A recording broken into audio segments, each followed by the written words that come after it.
আজকে আমি আপনাদের শেখাবো কিভাবে খুব সহজে আপনারা নিজেরাই খাতায় ফুল স্কেচ করতে পারবেন। ফুল স্কেচ করা খুব ইজি একটা জিনিস। আর অনেকেই আমার কাছে জানতে চায় যে আমি কিভাবে এত সুন্দর করে ফুল স্কেচ করি, তারা শিখতে চায়। তো সেজন্য ভাবলাম আপনাদের জন্য টিউটোরিয়াল নিয়ে আসি, যেন আপনারাও খুব ইজিভাবে ফুল ট্রাই করতে পারেন, আপনাদের কাছে যেন কঠিন না লাগে ফুল আঁকাটা। তো সেজন্য আজকে যেহেতু আমি ফুল স্কেচ করব, তাই প্রথমে আমি একটা সার্কেল দিয়ে নিয়েছিলাম আর সার্কেলে দুটো পার্ট করেছিলাম। উপরের পার্টে আমি উপরের পাপড়িগুলো আঁকবো আর নিচের পার্টে নিচের পাপড়িগুলো আঁকবো।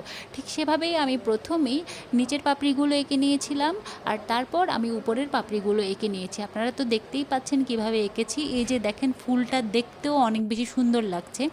তারপর আমি পাপড়িগুলো আঁকা শেষে পাপড়িতে কিছু দাগ টেনে দিয়েছিলাম, যেন দেখতে ভালো লাগে আর বোঝা যায় যে এটা পাপড়ি।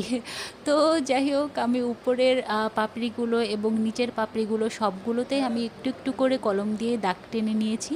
আর এর মাঝে আমি ফুলের মধ্যিখানের যে অংশটা, সেটাও ছোটো ছোটো গোল গোল করে কলম দিয়ে এঁকে আমি ভিতরের অংশটাও এঁকে নিয়েছিলাম।